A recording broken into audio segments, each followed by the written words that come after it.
Bob Johnson was a dean at Boyce Bible School for a while. Tell us something else about yourself, Bob. Well, I spent about half of my ministry as pastor of a local church, half in theological education, including seminary extension, as well as Boyce Bible School. And then I served 11 years on the faculty at Midwestern before I came, Midwestern Seminary in Kansas City, before I came to the deanship. And I've been the coordinator of this group for a couple of years or whatever I served, 3 maybe. And then David followed me, and I hope is still surviving. Hey, I was longer than that, and I'm still surviving. I was before you. Yes. In fact, I think you nominated me. I don't. I'm not next to you on the screen, but since a couple of you guys I really don't know and who don't know me, I'm Floyd Roebuck. I'm an Alabamian by birth. Went to Southern Seminary 2 or 3 times. I have a bachelor's and a master's and a doctorate from Southern. Did a little post graduate programming in St. Andrews and Princeton and some more places. But I'm not an educator. I'm a pastor. I was pastor of First Baptist Church here in Rome, Georgia, where I now live, for 35 years, which is the longest anybody ever was, and nobody will ever be that long again. It's a great church, and I've enjoyed it. If you don't know me, my wife is from Louisville, and she passed away about 6 months ago. So I'm learning to live alone for the first time in my life. We were telling ages a while ago. I'm the old man in the group. I'm 92 and doing right well, as a matter of fact. The only limitation I have is spinal stenosis that affects my left leg and my mobility. But for this discussion today, I was telling Al before some of the rest of you joined, before I came to Rome, I was associate to Roy McLean in First Baptist Atlanta. Some of y'all will have known that name. And from before that, though, I came from Selma, Alabama. My church was just across the Edmund Pettus Bridge from downtown Selma. It was near Craig Air Force Base, which helped us have some spectacular growth in that time. But I was a member of something that was quite unusual in those days, an interracial pastors fellowship based in Selma University, which some of you will know about. The president of the university was in the group. No reason in the world I should have been the president of that group. I was 25 years old, and I had several pastors who were much more experienced, much more capable in that group, including President of Selma University. But because I was a white guy who was willing to be involved in interracial activities in Selma, those fellows gave me that office. And I've always been grateful and knowing I did not deserve what they had given me. Anyway, that's some of my background. I think I've already said 2 or 3 times, my wife died 6 months ago, and I'm learning to live alone now. So that's— Floyd, call on somebody for it. Pardon, Wade? Call on somebody else. Okay, well, let's see who I'm looking at. The Emmanuel? Yes. Great guy. Why don't you talk to us? Tell us a little about your education and ministry. I'm a native Pennsylvanian. University of Louisville graduate, 3 degrees from Southern, doctorate at Emory. I came to the Southern Baptist Convention Home Mission Board in 1968. And it was out of that the idea of the Black Church Studies program developed at Southern. And I started that, stayed with it for 16 years. After retiring from the Home Mission Board, I retired to pastor and to teach at Mercer. And I did Mercer 16 years. And now I am fully retired. Don't believe it. My energy won't let me do anything else, Floyd.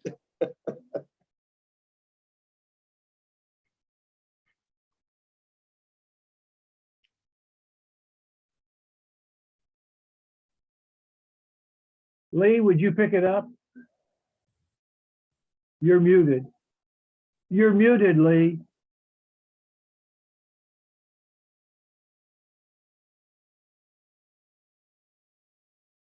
Can you hear me now? Yes. I was in Southern up till 66 and got my graduate degree in practical theology after the big exodus. My wife and I then went to Berea Baptist and then down to Oak Ridge, Tennessee, and then back to Berea as chaplain and assistant professor of religion, where we retired in 2000. But I wanted to just say to Floyd, my sympathy goes out to you as it does, as all of the others have expressed. And I ask you all's prayerful remembrance of us, as my wife has been diagnosed with mixed dementia, Alzheimer's, and Lewy body. And we're about 4 years into the diagnosis, and the prognosis looks very daunting. Thank you. I'm sorry to hear that. My brother is experiencing something similar for his wife. But anyway, thank you. I'm looking forward to hearing from you today. I like the book that you gave me 3 or 4, 5 years ago down at the history you wrote. Did something, I forgot. It was about the chapel. And Thank you. Thank you.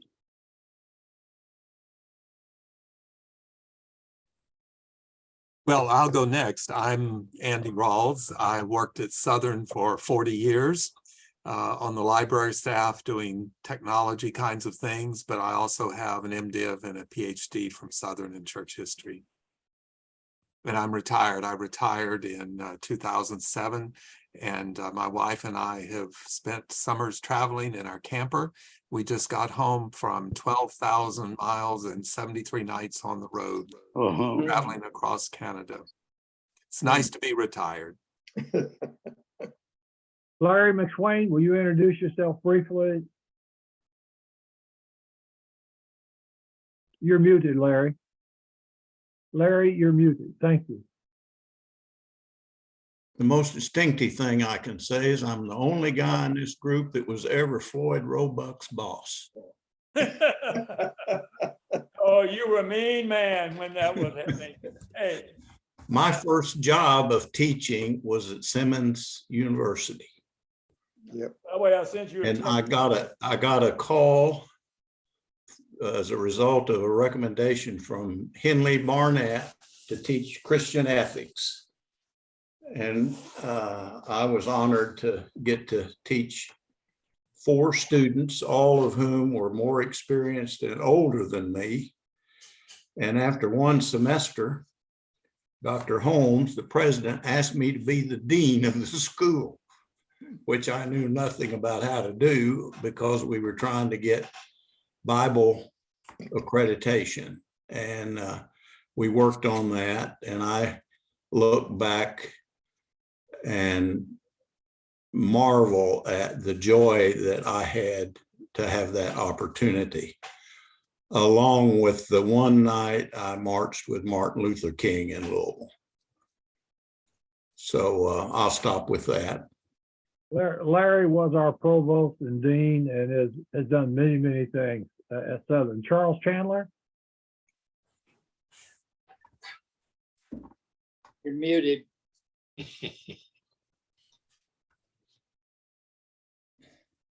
You're muted, Charles.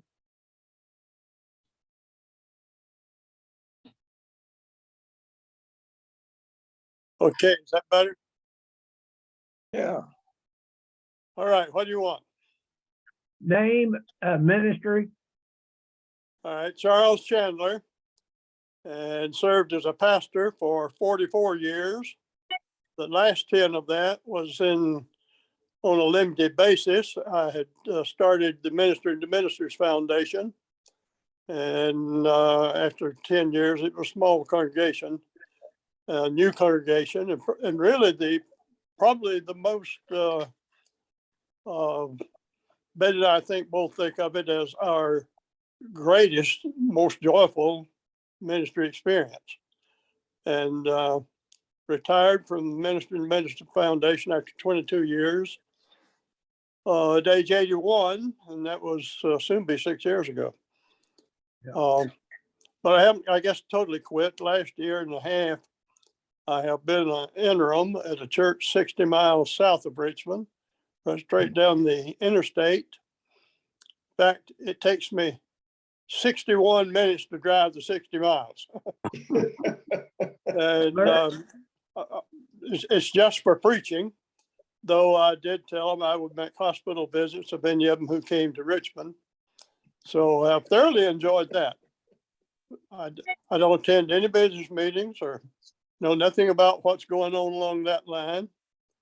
Just enjoy the preaching and some fellowship with them.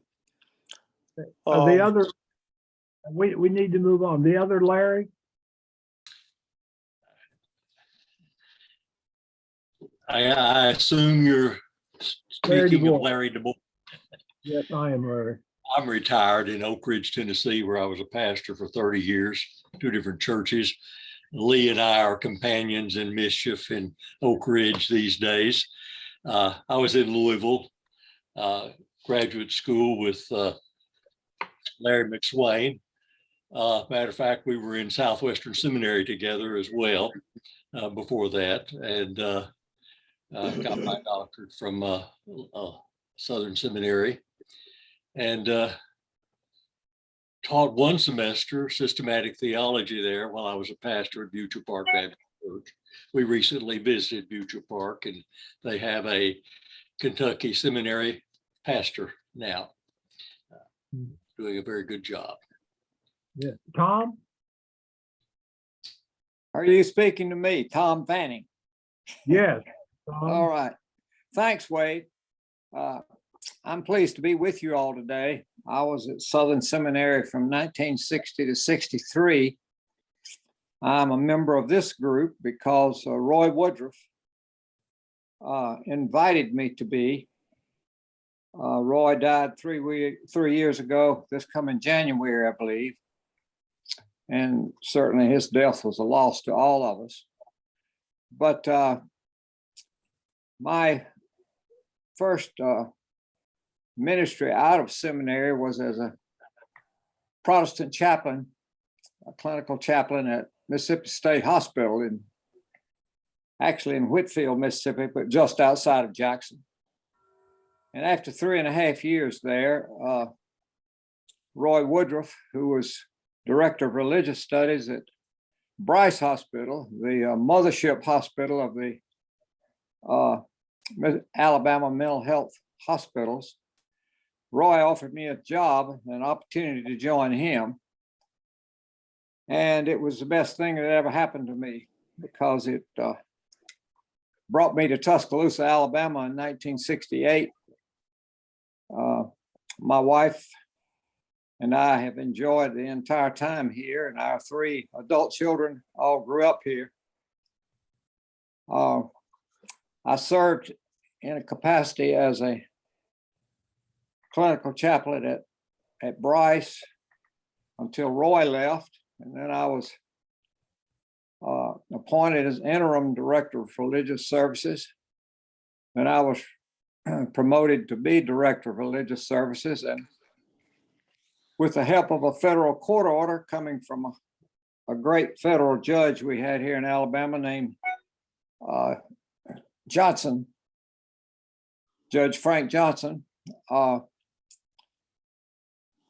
had the opportunity and also the pleasure of developing what may have been the largest chaplain's service in the country, in that we had 10 full paid chaplains on our staff.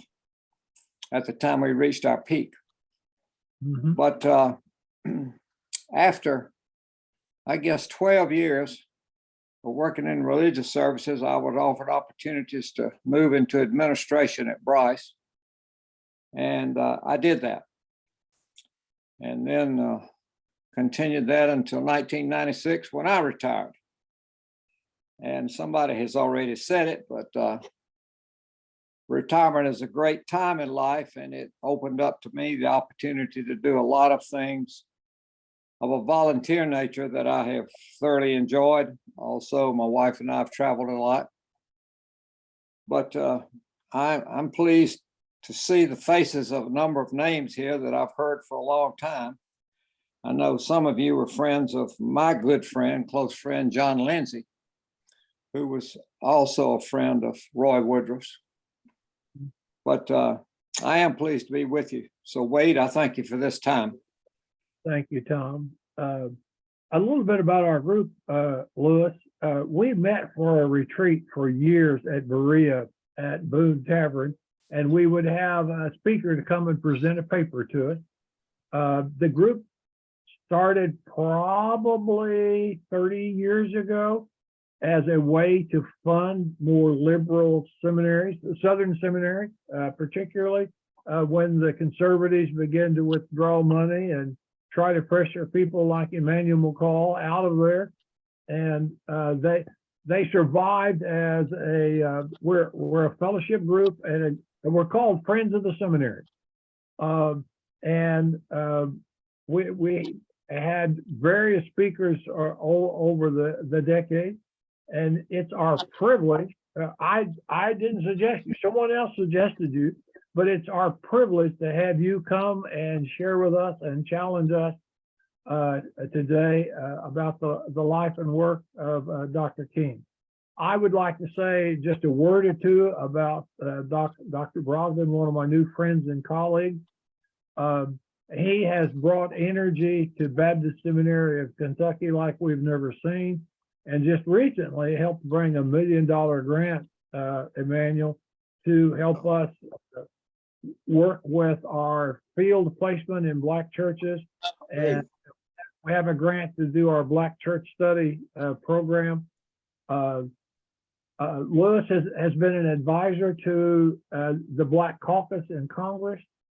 He has a video from 1609 to now talking about the various issues in civil rights, is himself a published person. I have seen some of his presentation on Dr. King, and I thought I knew a lot, but certainly it's only to me. Lewis is director of the Black Church Studies program at Baptist Seminary of Kentucky, professor of preaching, and I think most of all, I'm just proud to say a colleague and friend, Lewis. We welcome you to share with us. And I told Lewis he would have 45 minutes to an hour. And I didn't clarify if he wants us to interrupt with questions or save them to the end. So Lewis, we turn it over to you, and thank you so much for agreeing to share it with us. You're welcome. And thank you, Wade, and to each and every one of you for this kind invitation to come and to just let you know a little bit about the work that I do, exploring Dr. King's legacy, as well as thank you for your support and friendship of BSK, the Baptist Seminary of Kentucky, and all the exciting things that are unfolding there because of strategic partnerships BSK has made with Simmons College of Kentucky, and then as a result of that, the National Baptist Convention of America. It is transforming our seminary. We're over 60% African American. So we've undergone a sort of major shift from a predominantly white theological institution to now having our student body being predominantly African American, and getting a $750,000 grant from the Ball Foundation to start the Institute for Black Church Studies, and the kind of work not only we're doing with our current students, but regional and national work. It's just exciting to be a part of what God is doing. And I am excited. So it is fine if you want to interrupt during my slides. I can always, stop sharing. We can converse, and I'll go back to my slides. I like to over prepare and have more slides than I'll ever need, and that's fine. But I want to talk a little bit about, of course, this whole idea of Dr. King's dream. And when most Americans think about Dr. King, they think about the dream, but they don't know that Dr. King confessed that his dream became a nightmare in his lifetime. And why it is important for Americans, if you're going to think about King in relationship to the dream, that you must also understand King said his dream became a nightmare, because that kind of sober understanding, that critical understanding of King's legacy provides a better lens on issues we face in America, and I think will be very, very instructive as to the nature of the work that lies before us. And so I'm going to spend some time talking about that. We're even going to watch a video clip of King sort of making this admission and explaining why. And then we'll just spend some time exploring some issues and talking together. So I'll begin.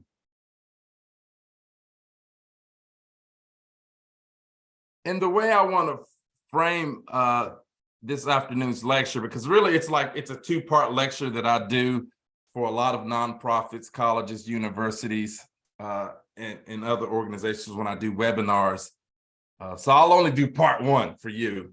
And maybe down the road, you're like, man, this was so good. We want to dig into this some more. Then I can always come back and do part two at some other time.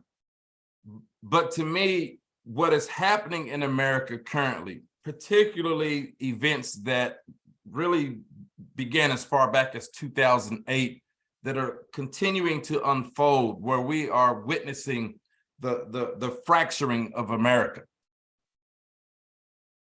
That King foresaw a lot of this. And had we listened to Dr. King in 67 and 68, we would be a different country today. Some of the extremism and chaos that is unfolding around us would never have happened had we listened then. But his dream becoming a nightmare really set the stage for all that is unfolding around us. So I'll make about 4 moves in the lecture to just say a little bit about the I Have a Dream speech. Then, of course, focusing on King talking about his dream becoming a nightmare. This is an important part of the history, not only of the civil rights movement, but in King's evolution as a theologian and as an intellectual. Because he was in a different place in the 50s than he will end up in the late 60s as he becomes more and more radical. I'll talk a little bit about how this whole idea of King as a dreamer just kind of becomes this symbol of Dr. King. And I have lots of problems with this caricature of Dr. King as just a dreamer. Really, King is so much more. And I'll just conclude with some comments on where is the church in all of this? So, of course, in August of 63, over 200,000 Americans, white and mostly Black, converged on Washington, D.C. to stage one of the largest demonstrations in our history. It's funny how in our national memory, we titled the speech, I Have a Dream, but really the focus of the March on Washington was a march for jobs and freedom. Okay, so and it was connecting to this theme established by the NAACP at the beginning of the year, they launched this national campaign called Free by 63. And so, King is kind of, framing this movement as a part of broader conversations leaders in the Black community were having. And then listen, what's important, Free by 63. Okay, it's 100 years after Emancipation Proclamation. And the African-American community, they're mobilizing, launching campaigns because freedom is not actualized. Okay, it's still just freedom on a piece of paper. But Black people are still not free. Now, of course, this speech was a momentous occasion in our history. King and other leaders met with President Kennedy in the White House after the speech. He's on the cover of Time. The world celebrates him. So the symbolism of it. I mean, there is this. I mean, look at that's one image. There's another image. Yes, this image. I mean, look at that. That's a powerful image. But sometimes our problem as a country is we're more in love with imagery and symbolism than we really are at making structural changes. But what ends up happening is, in spite of the appearance that America has made a significant amount of progress, we are now out of the wilderness of racism into the promised land of equality. King's dream will become a nightmare, and it'll happen in his life and in and after his death. Okay, and this needs to be an organizing motif. So every time I teach this course and lecture on Dr. King, I'm trying to disrupt this image of King as this dreamer, and to help people to understand that King did have a dream, but we killed that dream. And we need to understand that we killed the dream and why it's important and instructive for the work that we have to do today. Now, what happens is 3 weeks after the March on Washington, you have the bombing of the 16th Street Baptist Church in Birmingham, Alabama. Now, you just think this was just a maybe cursory event, but this event had a devastating effect on Dr. King. So a modern movement like Black Lives Matter has roots in King's willingness to take seriously the loss of life. So King wasn't going to just make this some ancillary, just something that was tragic, but King was trying to make theological sense of this. Now, he preached the eulogy for these 4 girls. It's a devastating event. And I want to encourage you, if you've never read the eulogy, to read that eulogy. Many times I have really good friends, white sisters and brothers who during King Holiday or Black History Month, they're like, what should I read? And I'm always encouraging folks to read King's writings. Don't just listen to a couple clips, particularly the end of the I Have a Dream speech. Read the eulogy as he had to make theological sense of this. And he made some powerful statements in that eulogy. He said, their death says to us that we must work passionately and unrelentingly. Let me move this around, to make the American dream a reality so they did not die in vain. Now, that's what he was saying externally. And you can kind of look at his demeanor as he's walking into the church. But Coretta gives us a window into how this situation really affected them.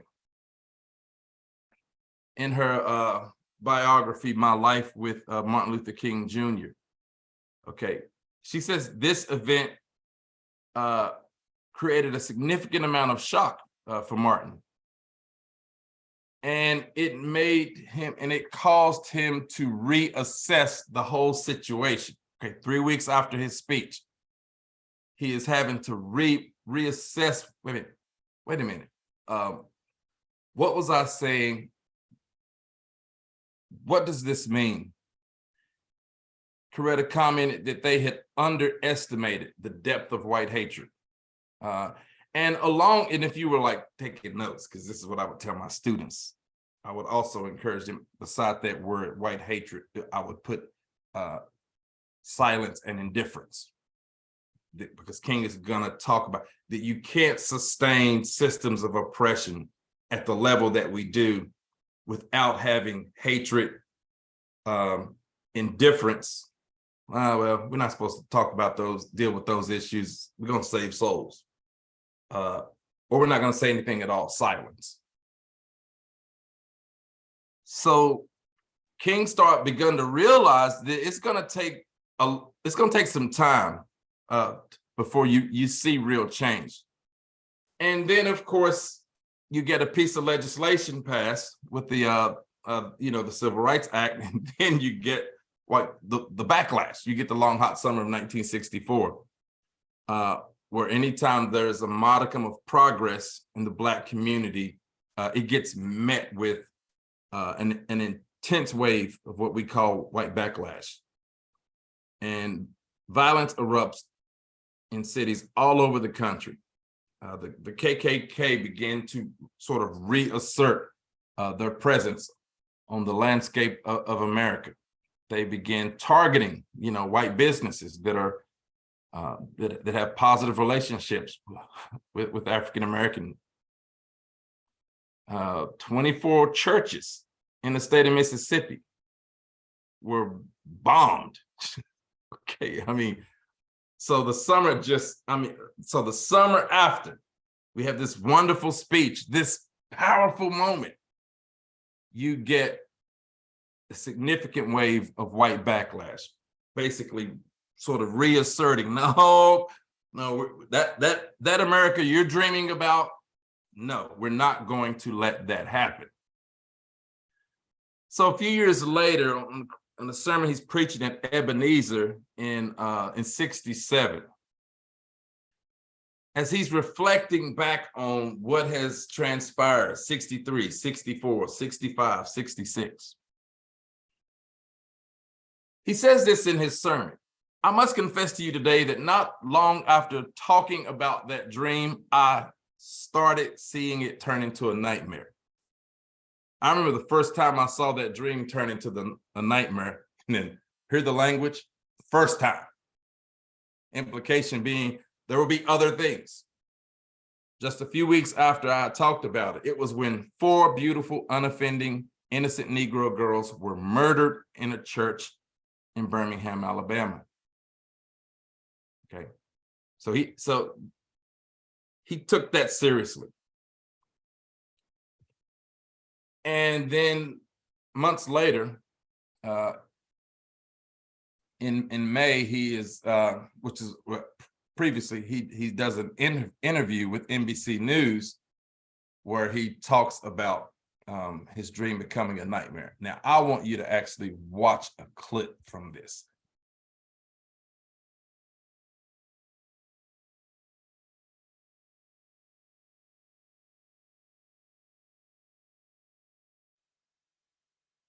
I have a dream. My 4 little children will one day live in a nation where they will not be judged by the color of their skin, but by the content of their character. I have a dream today. I must confess that that dream that I had that day has at many points turned into a nightmare. Now, I'm not one to lose hope. I keep on hoping. I still have faith in the future. But I've had to analyze many things over the last few years, and I would say over the last few months. I've gone through a lot of soul-searching and agonizing moments, and I've come to see that we have many more difficult days ahead, and some of the old optimism was a little superficial, and now it must be tempered with a solid realism. And I think the realistic fact is that we still have a long, long way to go, and that we are involved in a war on Asian soil, which, if not checked and stopped, can poison the very soul of our nation. I'm not going to say that all of our problems will be solved if the war in Vietnam is ended, but I do say that the war makes it infinitely more difficult to deal with these problems. When a nation becomes obsessed with the guns of war, it loses its social perspective, and programs of social uplift suffer. This is just a fact of history, so that we do face many more difficulties as a result of the war. It's much more difficult to really arouse a conscience during a time of war. There is something about a war like this that makes people insensitive. It dulls the conscience. It strengthens the forces of reaction, and it brings into being bitterness and hatred and violence. I think the biggest problem now is that we got our gains over the last 12 years at bargain rate, so to speak. Didn't cost the nation anything. In fact, it helped the economic side of the nation to integrate lunch counters and public accommodations. It didn't cost the nation anything to get the right to vote established. And now we are confronting issues that cannot be solved without costing the nation billions of dollars. Now, I think this is where we're getting our greatest resistance.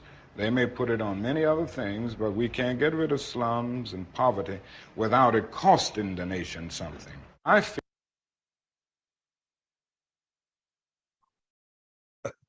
I tell you, every time I watch that clip, it is a lot to chew on.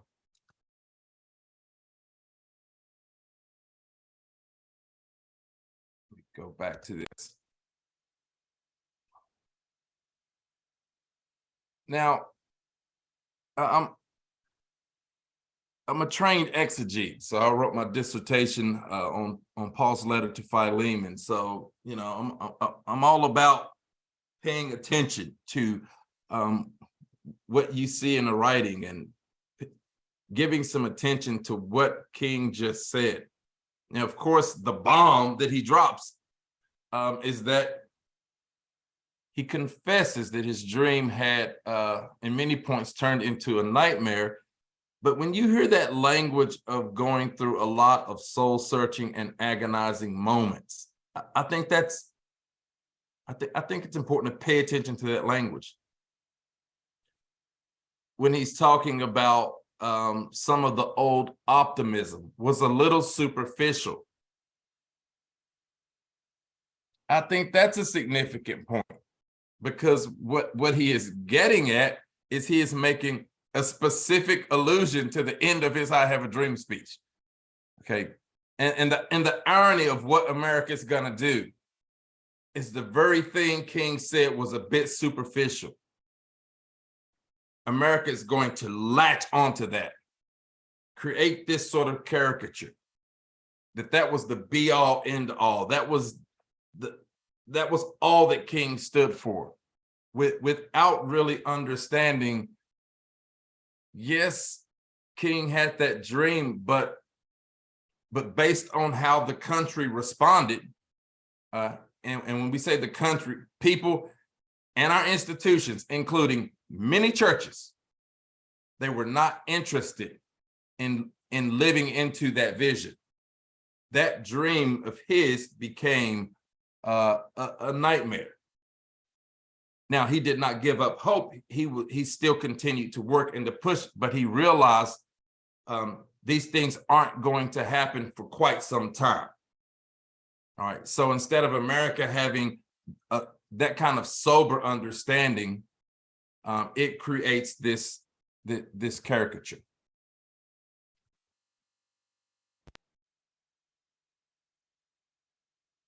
So the real question is, who or what forces in America killed his dream? I think that's an important question, because in 67, whether it's May or Christmas Eve, when he's talking about his dream becoming a nightmare, he gives his mountaintop speech.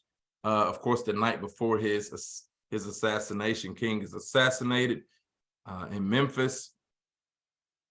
The country explodes in, erupts. Kind of what we saw unfolding in 2020 when you had the murders of Ahmaud Arbery, George Floyd, Breonna Taylor.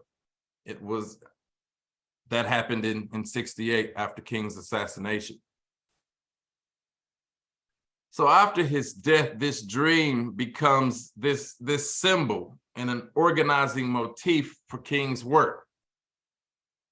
So if you just did a Google search on King and the dream, I mean, these are the images that pop up, whether it's people writing novels or nice little memes about the dream lives.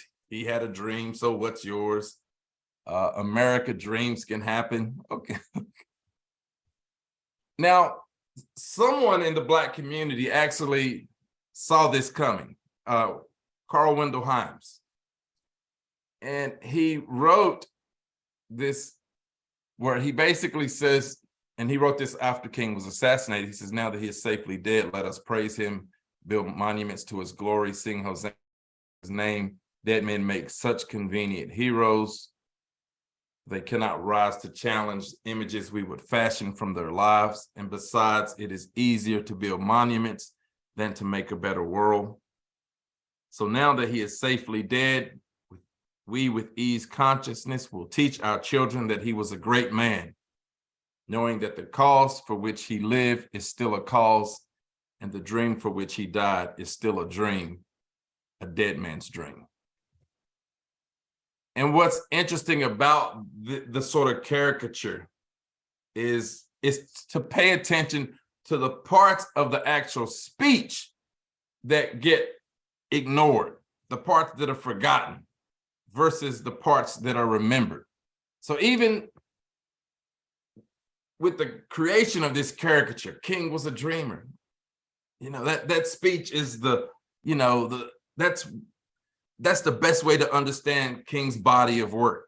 Okay, well, have you read the entire speech? Most Americans, the answer is no. Because in that speech, King opens up saying 100 years after Emancipation Proclamation, Black people are still not free. That's what King is telling the nation. That Black people are living on a lonely island of poverty in the midst of a vast ocean of material prosperity. That gets completely ignored in our national discourse, as well as King talking about the horrors of police brutality, problems that we still face today. Okay, it's as if King never talked about police brutality when King experienced it up close and in person. But what the nation remembers, King said, I still have a dream. And it is a dream deeply rooted in the American dream. And of course, that imagery of my 4 little children will one day live in a nation where they will not be judged by the color of their skin, but the content of their character. That's that. Now, Americans can tell you a little bit something about that. So how do we come to this fixation on King and the end of his I Have a Dream speech? Well, one Black historian, Vincent Harding, talked about this in his book. In '79, Jimmy Carter was speaking at Ebenezer and issued a formal call for America to claim King as a national. Now, this is couple decades after, of course, King's assassination. So, I mean, so you're talking about 68, we're about a decade in a year, about 11 years after the fact. And I like the language where Jimmy Carter talked about, he spoke of the America that had never been, of the America we hope will be. So a debate ensued in Congress about how appropriate is it to view King as a hero. So as there is this debate, there was just this acceptance of this sort of what Harding describes as a facile interpretation of Dr. King. And it's this going back to that image, the part of his speech where he talked about Black and white children holding hands together in unity. And it just kind of becomes the symbol and organizing motif of King's life. But it just reminds me of the lies we tell ourselves. Because I think it's incredibly problematic to then make that speech paradigmatic and ignore that he told the country that his dream had became a nightmare. Now, we need to tell the truth. Both messages need to inform our understanding of Dr. King. So where were and where are churches in all of this is such an important question. It is important for churches to own their history. And I think this is some of where millennials and Gen Z have just had such a falling out with major streams of white Christianity that don't want to own their complicity and the role they played in all these things unfolding around them. I encourage my students and leaders to think about what does it mean for us to recapture the radical implications of the gospel and the message of God's kingdom. That there's something very radical about who Jesus was. I think Jesus gets, the way Jesus is taught and preached on in our churches, the whole focus on Jesus dying for our sins. That's the sort of theological meaning that the church gave to his death. But we also need to pay attention to the gospel writers and the role of those with religious and political power, what they were doing, that they were plotting to kill Jesus, that Jesus, when he was giving his 3 passion predictions in Mark, he's talking about he is going to be betrayed, he is going to be arrested, he is going to be beaten, he is going to be spat on, crucified, but he will rise from the dead. Women, who wants to spit? Who wants to betray Jesus? Who wants to kill Jesus? Who is Jesus a threat to? So there is something radical about Jesus, about the message of the kingdom. The Roman Empire had a very hostile relationship with this movement until it kind of morphs and becomes something else. And when you have leaders who see the radical nature of the gospel and they act on it and they lead in such a way, man, systems have a vicious way of pushing back against them, sometimes to the extent of it will cost them their lives. Now, I'm not trying to say the nature of what it means to do ministry means we're all going to die, but it is going to create some upheaval. Cornel West edited an anthology, and I would encourage those who, you want something good to read, get this volume he edited on King's writings entitled The Radical King. We used this volume in 2020 when leaders in the city of Louisville approached Dr. Kevin Cosby, all that was transpiring across the country and in Louisville because of the murder of Breonna Taylor. They were like, what can we do? We want to listen. We want to understand. And so Dr. Cosby said, only about 11% of the Black experience shows up in the curriculum in the public school system. So one big problem is that masses of Americans, they are educated, but they don't know anything about their Black neighbors. So one wonderful thing Black institutions can do is to fill in these historical voids and gaps. So we offered class of Luther King Jr., not only for students at Simmons, but we opened it up to auditors all over the city, region, and nation. I think, and I taught that course, we had almost 70 people in this course. Cornel West was one of the guest lecturers. So I actually got to chop it up with Cornel West talking about Dr. King. So it was one of the highlights of my career.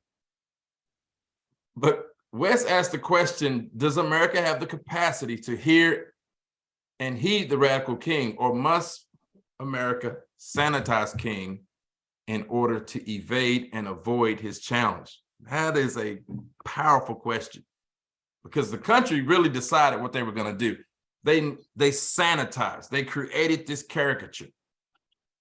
And they did it not just out of historical ignorance, but I think they were doing it to really avoid the significant challenge King gave to America.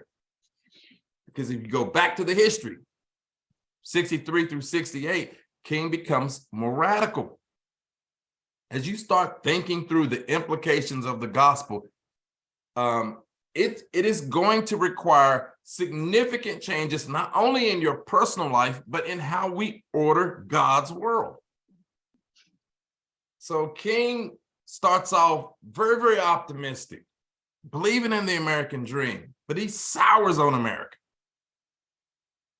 Okay, so when you hear speeches where he's talking about there are two Americas, speech he gave at Stanford, he becomes very, very critical of America. And you don't hear those quotes on King Weekend. They will always give you the candy versions, the gummy bears, the sweet things, not those criticisms. You don't see quotes on Facebook and Twitter where King says America is morally sick, or my dream has become a nightmare, because that requires us to say, wait a minute, what? This essay entitled Showdown for Nonviolence, published after his assassination, King was basically saying all these things that are popping off in whether it's Watts, whether it's Detroit, these things are just warning signs that there are deep problems. And he says white America has allowed itself to just be indifferent. Look at that last statement where he says the American people are infected with racism. Okay, it's neck deep. It's widespread. Racism is entrenched in this country. King was calling for radical reforms in these last years of his life, particularly as he shifts to the Poor People's Campaign.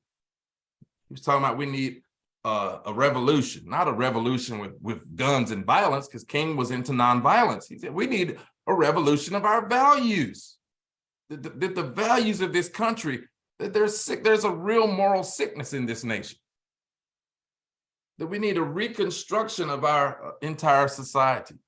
Over and over again, King would say, why is there 40 million people in poverty in a country with such abundance? So his last book, he writes, Where Do We Go From Here? Chaos or Community? Just becomes paradigmatic. And I think that, it just becomes paradigmatic and prophetic for what will unfold in America. So every person should read Where Do We Go From Here? King talked about these three great evils of American society. And I put in bold evils because when you're thinking of evils, you need to think about there are forces in play in this country. Forces for good, forces for evil. And King had his finger on it, because these things are going to continue to play themselves out in American society.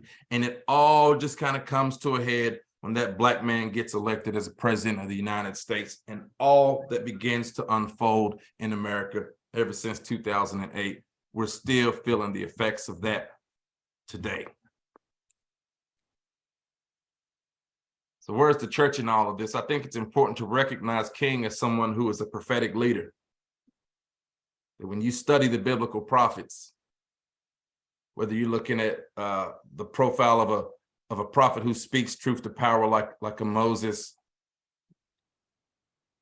someone who represents people who are oppressed, interprets the times, If you look at Heschel's work on the prophets, as he examines the temperament, the character, the nature of a prophet, you see a lot of similarities.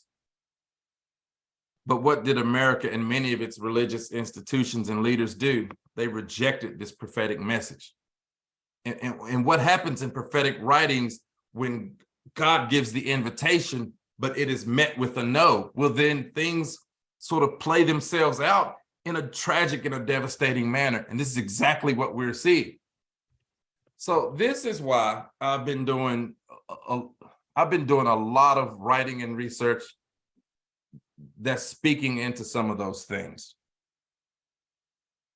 Whether it's re-examining the way we look at the model prayer, focusing on the communal import of that prayer, asking groups to explore what does it mean when the text says, lead us not into temptation? What is temptation in relation to the groups that we are a part of? Or what does it mean to explore forgiveness as it relates to the groups we're a part of? Well, if the Lord's Supper is something that's important to Christians, and so many Americans claim to be Christians, where you are examining yourself in relation to others, then why is that hard when it comes to us talking about our history?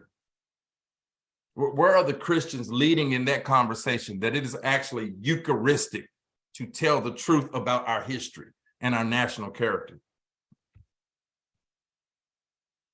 And I'll end with this slide, that we're kind of in this period of self-correction. And it's one of the wonderful things I love, that I get to work with a lot of pastors and church leaders and educators, that we're in this period where we are reassessing our history. Ways we have been socialized to be complicit in the oppression of others and ourselves. I love reframing that we need more contextually trained clergy leaders. So there's always this push, we need theologically trained leaders. Yes, but we need leaders who understand their context and that we share God's word with others, that you're not forcing your context onto everyone else or assuming that your context is the same as everyone else's. So there's a lot of work that needs to be done to retrain clergy. And some insights from post-colonial, postmodern, Black womanist theologies and theories are being very, very instructive in those areas. And I love just saying that I think I'm excited about the future of the church, because I think we're going through this shift where we're understanding our churches. We are sharing communities. We're no longer the center of our community. Other organizations are doing great work. And it's always about partnerships and working together to advance the mission of God's kingdom. And so that's just a few things I wanted to share about Dr. King, his dream becoming a nightmare, and its importance for the church for today. Thank you so much. And I appreciate your research and your passion, your vulnerability, and your forthrightness with us, Lewis. I want to kick it off with a question. If I heard you, you talked about an ebb and flow over the last 50 to 70 years of optimistic progress and then a big pushback, and a progress and pushback. And I thought I heard you say that some of the current upheaval that we're facing today, white supremacy and so forth, was pushback of Obama being elected. Did you say that? Am I hearing your theme right? And are you saying that's where we are today? Yes, I mean, that has been the history. Anytime there's a modicum of progress and a strategic victory, public policy advances, it's always met with virulent backlash. And while I was pretty much shocked that Obama won the nomination, I really thought, we would never have a Black president. But then when he won, and you started with the Tea Party saying, you know, they're going to take their country back. And when you started to see moving from covert to overt racism, where people start coming out the closet with this ugliness, there was just not significant pushback and rebuke from a lot of our white sisters and brothers. It was just a lot of apathy and silence, explaining it away. It then just gave way to extremism to continue to mount. And I think it just unleashed this wave that we are continuing to feel in all parts of the country, but acutely in the Black community. Okay. If you don't mind, I'll moderate the questions. Raise your hand. Who else has a question or a comment you want to make?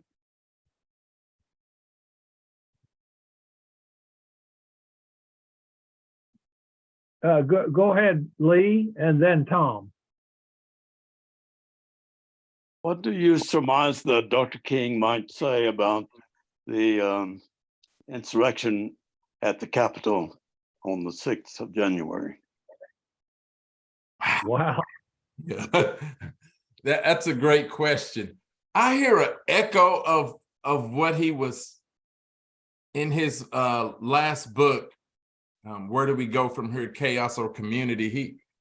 He was talking about that if people feel they don't have a full stake in the American dream, that they don't have an opportunity to thrive, then they will then actually work to overthrow the government and society. So he said racism may well be the thing that brings down the curtain on Western civilization. And so I think, in a sense, you had this sector of the white community who feel disenfranchised and neglected, because what King was trying to do in the Poor People's Campaign was to stand in solidarity with so many poor whites, basically saying the system is not good for you as well.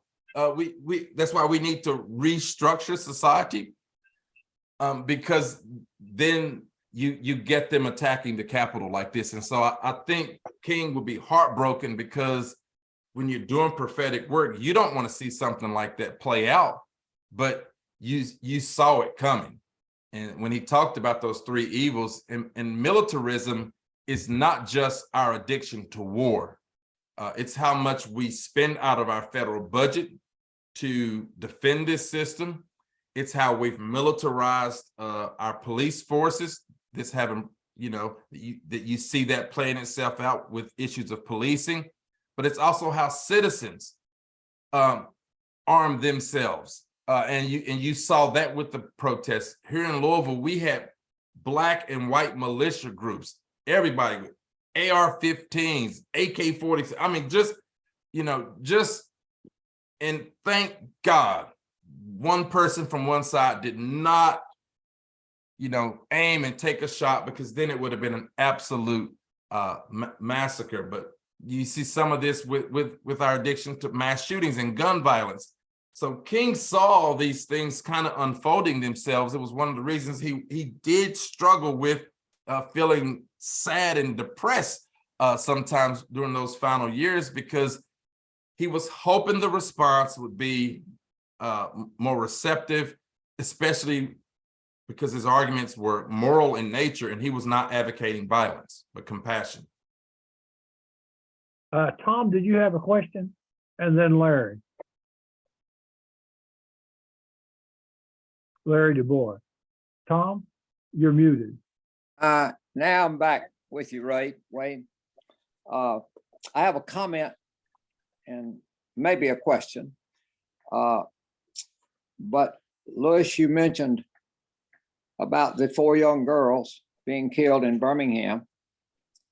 And it's rather ironic that this evening at our public library here in Tuscaloosa, the younger sister of the McNair girl is speaking at the library. She has recently written a book in which she shares the letters that she would have written her older sister had the older sister lived. So that's a focus of attention here in our community tonight. That's powerful. The other, I'm not sure that this is a question or a statement or a mixture, but you know, in our healthcare world, a great enemy has been cancer, and one of the thoughts and questions we have when it's discovered in a person and then it's treated is, did they get it all? Well, as in my retirement, I've had a chance to study more history than I ever did as a student, because I didn't really major in history. But it seems rather clear to me that we have had the problem of not just white power, but white male power ever since the Europeans settled this country, ever since they first arrived on our shores. The way they treated the Native American is the first evidence of how much they're influencing their style of life and their power on someone else meant to them. And then we've had an unfolding of it. I'll just share an experience that sort of furthers this thought. I'm a graduate of Millsaps College, a small Methodist school in Jackson, Mississippi.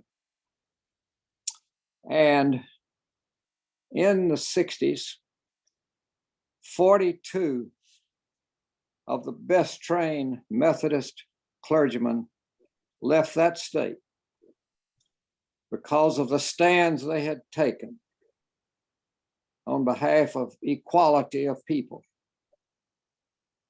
And what followed that was the harassment that came from the Ku Klux Klan and the White Citizens Council.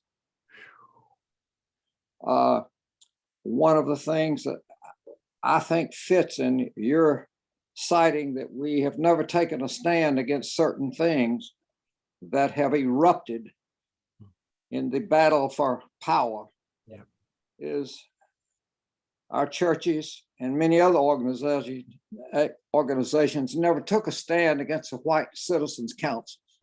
Amen. And yet the thing that I think best describes them is they were the Klan in business suits. And so they were among us and all about us. And their evil continues to today. In my opinion, the two greatest evils that we experience here in our area are the evil of white flight and the evil of white Christian schools. The continual effort to separate people from each other. But I thank you so much for being with us today, Lewis. Yes. I didn't mention, but I was a student in April of 1961 at Southern when Dr. King spoke there, and it's one of the highlight memories I have of being a student in the Lord. Yeah, it was quite an experience. Yeah, thank you so much, Tom. Powerful reflections. That was powerful to hear. Larry Du Bois. Comment that was made, something I read in the newspaper when Obama was running for the nomination. And the editorial said that Barack Obama had a chance because he was not a descendant of American slavery. He came from Africa. Michelle Obama, his wife, of course, was a descendant of slavery. That came out later after he became president, but I thought about that over the years. The first people to break the color lines in our Baptist institutions were generally people who were the product of missions who had come from other countries. They were not resident people of color whom we were segregating from our churches and from our activities. But I wonder if you would comment on that. Do you have an opinion? It's very accurate. I mean, if you look at even Kamala, being elected as, the first African-American to the office of vice president. Now we have elected African-American descendants of slavery to the House and the Senate, but not vice president and the presidency. And I just think it's important to note that that having that kind of nuance and complexity doesn't denigrate our sisters and brothers of the African diaspora, but it is important to continue to explore the unique dimensions of this history for the Africans who were enslaved and the legacy of their particular descendants. And there's a very controversial, popular grassroots movement called the American Descendants of Slavery, ADOS, and they are lifting up some of the differences between the descendants of slavery versus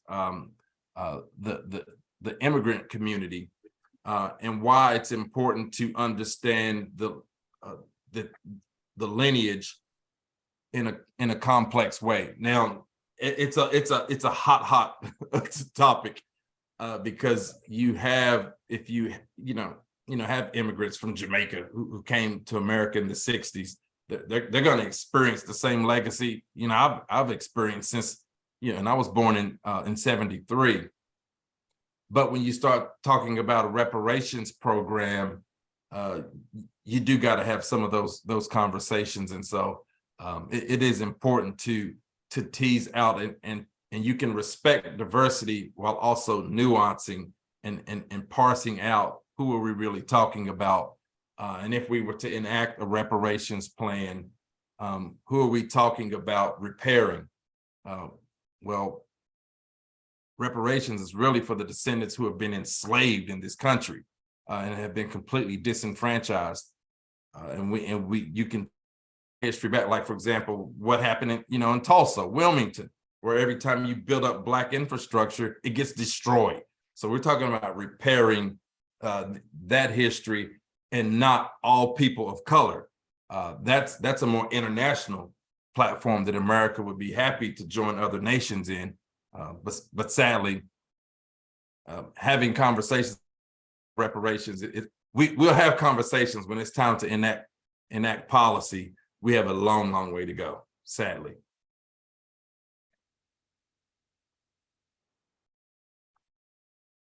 And Dr. Brogdon, Yes. Emmanuel McCall, thank you, sir. I appreciate your thoroughness, your scholarship, your ability to communicate. God bless you. Thank you, sir. Appreciate your powerful legacy. I remember Simmons bringing you here. Thank you.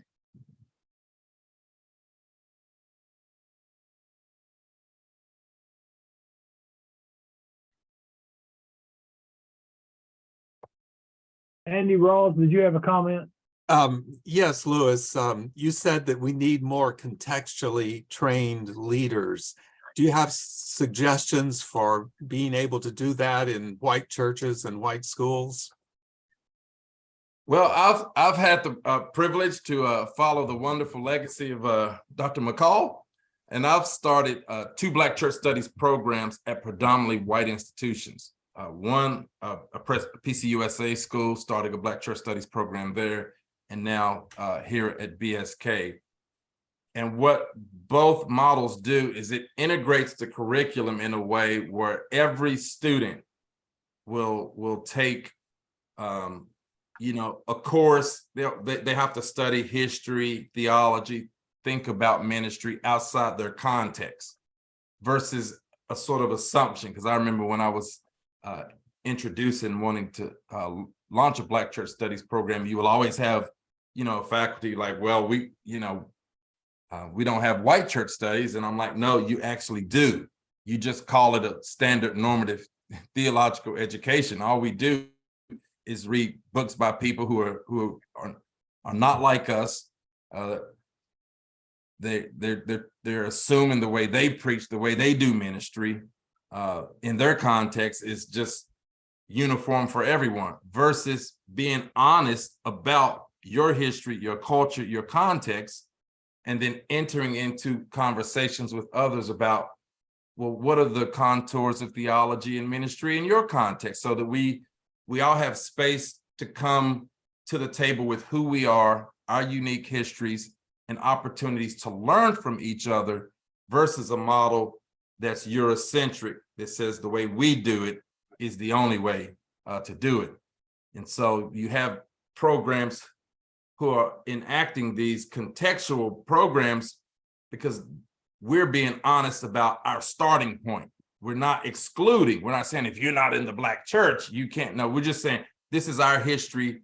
This is how this is the way we grapple with theological issues, and then we enter into conversations with our Hispanic, our Latino sisters and brothers, and they have a different history and different questions, and that sort of theological model, I believe, is the future, because Christianity in the Southern Hemisphere is exploding, and it is collapsing and dying here in the Northern. And so institutions that are going to think more contextually, I think they're going to grow, which I think bodes well for BSK.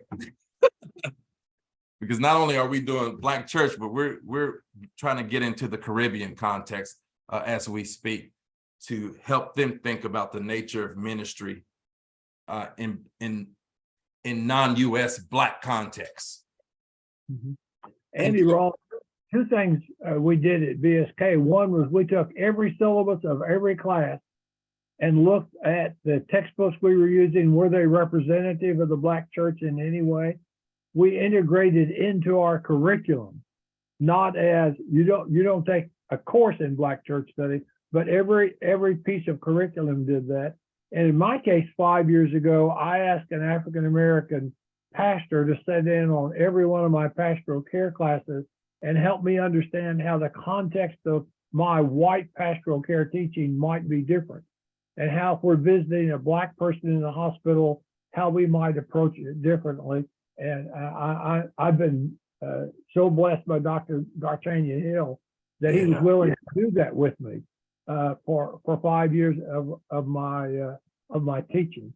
And Tom, I was particularly interested in your work as a chaplain at Tuscaloosa, and have known Bryce, the work down there. And I think in our specialty programs, in preaching and pastoral care and leadership, we don't always talk about how it might be different in each context. And we don't pay much attention to that. I think Bob Johnson had his hand up for a question. Yes, Lewis. I think of things sometimes from in the context of leadership, and I'm wondering. Let me ask a couple of questions. I'm wondering if Dr. King could start over and talk about dream, but then saying the dream is fractured. Would he have done things in a different way? I'm not sure that's an important question, but the more important question is, do you study what Dr. King might find as a leadership style for today, and then use those qualities that you are researching and somewhat guessing at, I'm assuming, to teach students how King might think today? Well, those are two great questions, and I definitely understand the gist of the first question. I just don't know if I have an answer. I mean, given the way it played itself out, if he could do it differently. Because that really is my main question. because I mean, sometimes it is the process that informs your theology as it is evolving and being responsive. So you can't say, well, if I would do it differently, because you don't know how. He was assuming in the mid 50s, as he starts off with the Montgomery bus boycott, and he's launched onto the national scene. He's just a couple of years out of a PhD program. I mean, he's in his mid-20s. He is young. So of course, there is some idealism there coming out of doing a master's and a PhD. You've got these big ideas about the world that then, you know, will work themselves out as he is engaging with masses of people and confronting these systems and seeing responsive they are. And as they are being responsive, he is having to come back and to reevaluate his position on certain things. And so I do use King and to then ask leadership questions and to make sure that my students, you know, not only view King as an intellectual, but what are ways King is modeling leadership in a way that's going to help us today. And so one of the things I did, I wrote an essay on the neglected dimensions of verbal violence in our political discourse. That the way we talk to each other has this dimension of violence. And I would show how, so I studied King being interviewed and how King would interact with media, members of the media and the press, who sometimes were often trying to goad him into certain responses. And, you know, because King was committed to nonviolence and not getting into verbal spats and shouting matches and name calling. So I lifted up things like King would show composure, that he would learn how to use those strategic pauses and to not give a sort of knee-jerk response to something. He would stop, kind of pause himself, which is also a helpful way to kind of lower the temperature. He would reframe certain questions. So sometimes he would respond, or sometimes if he knows he's being, you know, they're trying to goad him into something, he would just reframe. So lifting up some of those things are one of the ways I teach model leadership. I also teach how King evolves as a leader. That where he started out is going to be a little bit different, and why it's important for leaders to evolve in their thinking. I'm hoping Simmons is going to eventually develop a program in leadership of some kind, because then I can build some of those things in a more strategic manner into those courses to maybe meet that program, because you could teach courses a lot of different ways depending on the iteration that you'll need for a particular program. And so King as a leader would be a great course. Yeah, right. Someone else have a question or comment? I can't resist the temptation unless someone else needs. Charles Chandler has a question, Bob, and I'll come back to it. Charles? You're muted, Charles.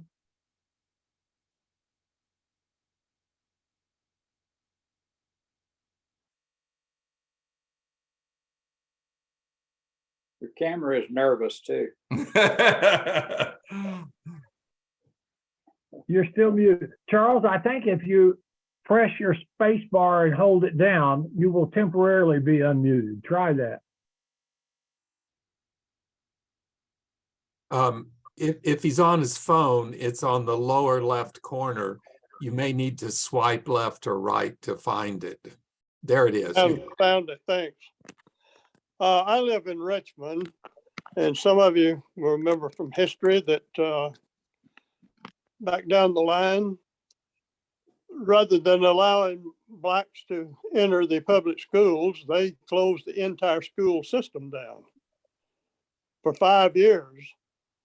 And that's where so many of the white schools began to emerge, was to have some program of education, which left some very deep problems that I'm sure are still showing up today because of the inequality of education.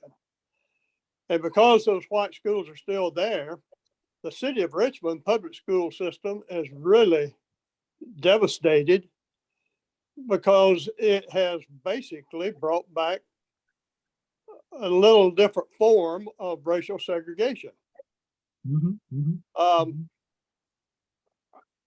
After I graduated from seminary, I served 3 years as associate pastor at Deer Park Baptist Church. And the church would always have a big banquet or something to welcome new seminary students. Crescent Hill, Deer Park, Highland, and St. Matthews. And we would always make sure that we lined those out where it would not be two of them on the same Sunday night. And Emmanuel remember this because he was one of the ones I would bring in to speak. Emmanuel, that was the first time I had ever thought of some of the more mundane limitations. As you talked about in traveling, you would have to talk about where will we buy gas? Yeah. Where can we use a restroom? Yeah. Where can we eat unless we take it with us? I'd never thought of any of those kind of things. As you know, I was aware of some of, like you couldn't go to certain lunch counters, or you couldn't go to the same schools and that type thing. But I think there's a lack of information about all that was involved in segregation. And now, under different terms, a lot of that has been brought back through the education, through church, this, that, and the other. And my work with the Ministry and Ministers Foundation, focused on ministers who have been forced terminated, learned that one of the big problems in white churches of the prophetic voice of ministers was the fact that how are they going to live without their salary? And that took the voice away oftentimes. And somewhere down the line, in the retreats that we did, and some of you guys were involved in those, we talked about the fact of idea would be not to have to be dependent on the church for your total livelihood.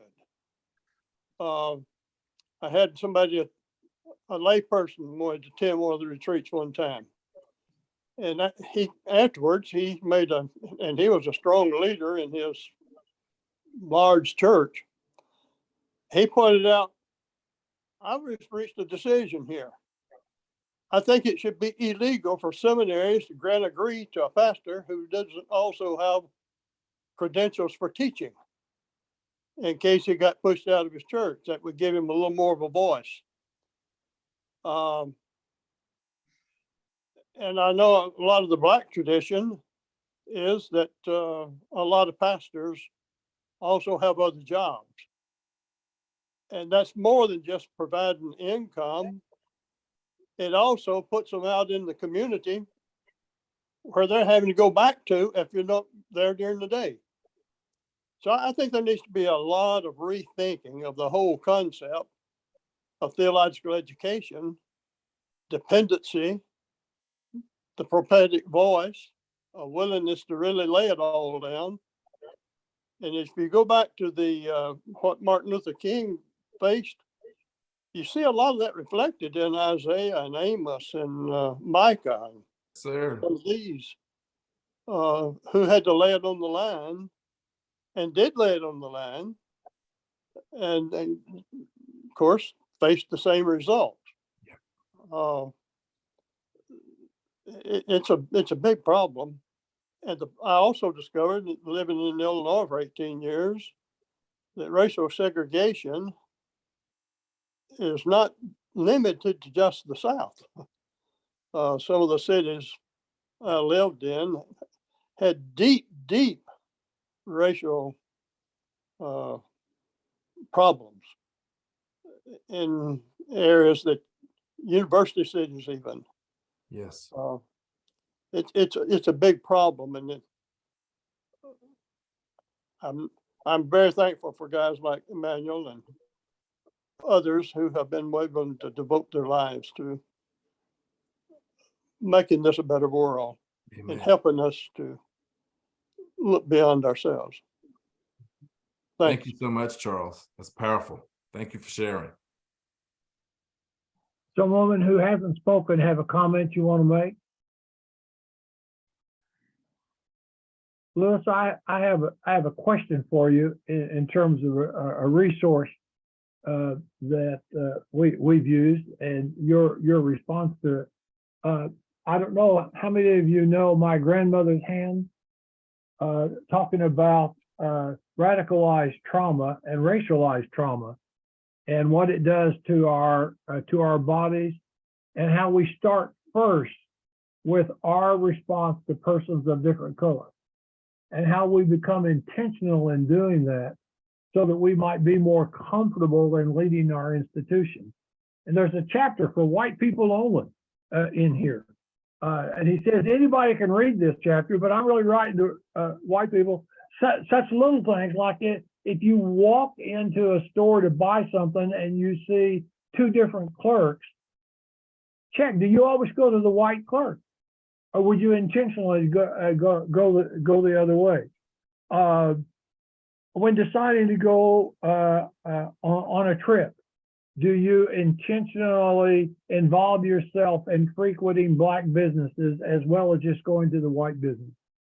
Are we being intentional about our equality? And I don't know how many of you, like I, go to lunch with colleagues almost every week. And that is, do you intentionally invite a Black colleague to go with you? Are we personally being there? And then how do we model that in our churches? When we have guest speakers, do we invite a Black guest speaker? Or when we're looking at our classroom, do we invite someone in our classroom? That there are personal things we could do as well as institutional things. And my question to you, Lewis, is do you have comment about this book, My Grandmother's Hand? He talks about the neuroscience research of how trauma lives in our body. The Body Keeps Score is a book that talks about that too. And then thinking as white people what racial trauma has done to the bodies of our Black friends, and how we then relate to them in a way that lowers some of that tension and trauma. And Louis, so do you have a comment about the book? And do you have suggestions of what we as individuals, as well as churches, can do to begin to lower some of this tension? Yeah, well, the comment is, I remember you mentioning that book. I think you probably mentioned it when I spoke with the group here just a month ago. So my first comment is, I got to get that book because I remember you were talking about it. So I wrote down the title so that I can get it. It sounds like a wonderful resource, and it's important.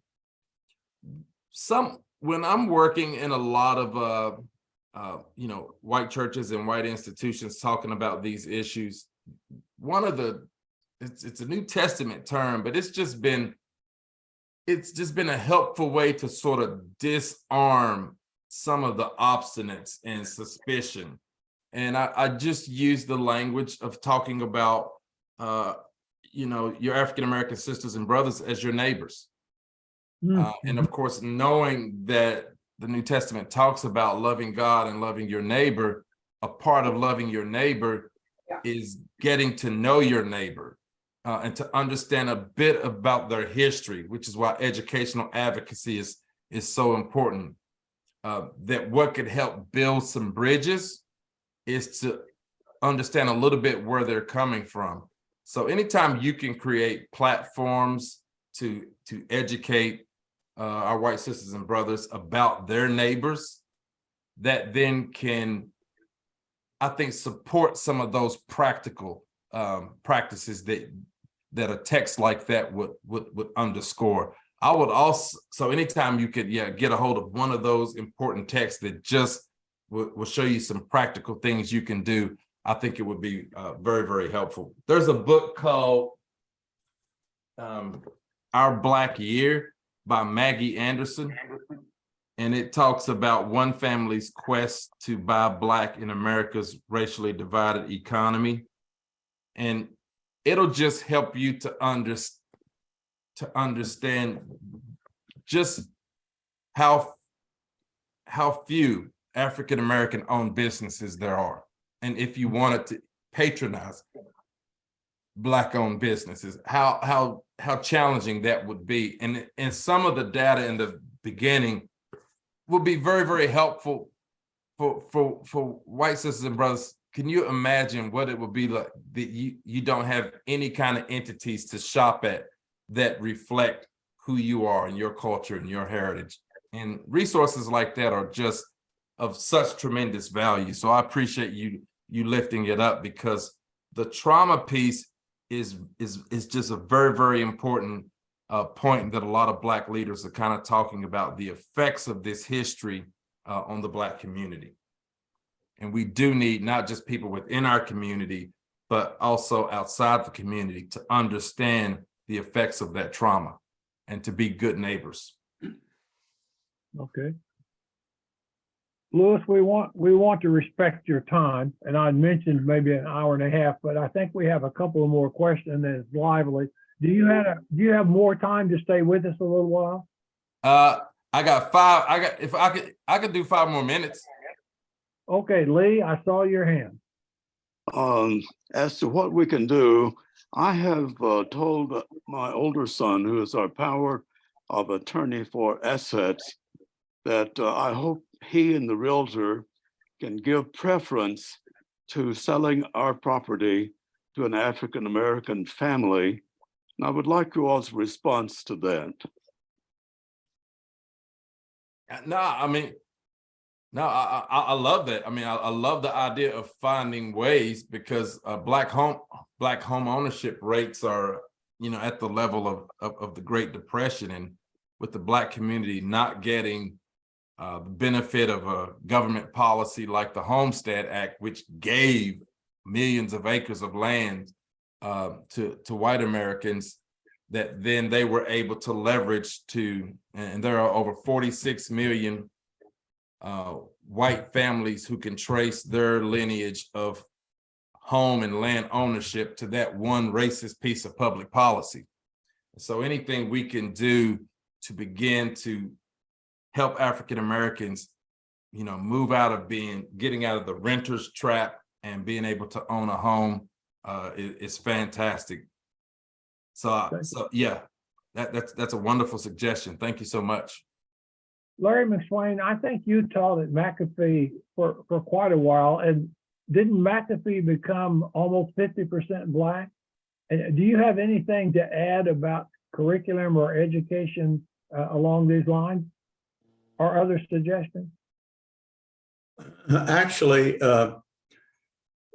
I'm retired in 2011, and at that time, the ratio was about 50%. I understand it's now around 60% African-American and 40% Latino and Caucasian. Mm-hmm. I have this book I've just written that's been released, and I'll be talking about in December. And I comment there the difference in teaching at Southern Seminary in a predominantly male, white environment versus McAfee in a multi-denominational, multiracial, and multi-gender setting. And it's much more challenging and interesting and effective to be in that highly diverse environment, in my opinion. Mm-hmm. The interaction and the cultural differences always emerge, particularly around gender issues, sexual issues, and other ethical issues that just make learning much more fun and effective in my mind. So I found McAfee to be a great place to teach. The title of your book, Larry? Open and Closed Doors, Memoir of a Survivor of the SBC Unholy War. Wow. I look forward to it. Larry, I think your message is something we need in our society and something we need to say in education, and that is diversity is a gift, not a threat. And that segregation is poverty, not safety. We really need to hear your message. I look forward to that book. Is it available now? It's been announced in the last month, and I got word today. They had some slowdowns on printing. It is now available from Parsons Porch, and will be soon from Amazon and also Kindle. Excellent. Thank you. Thank you so much. I see Lewis is writing that down too. Lewis, if you want to join us, Larry's going to be speaking about this next month. And I noticed, Joyce, that you joined us. I didn't see you earlier. Do you have a final comment you want to say before we say goodbye to Lewis?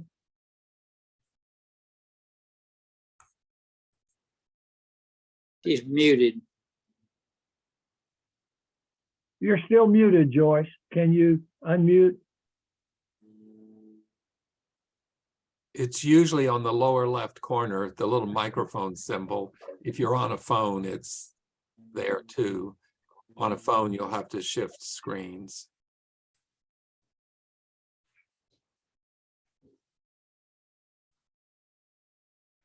If you're on a desktop, you can just hold down the space bar and it will unmute. Just keep it held down.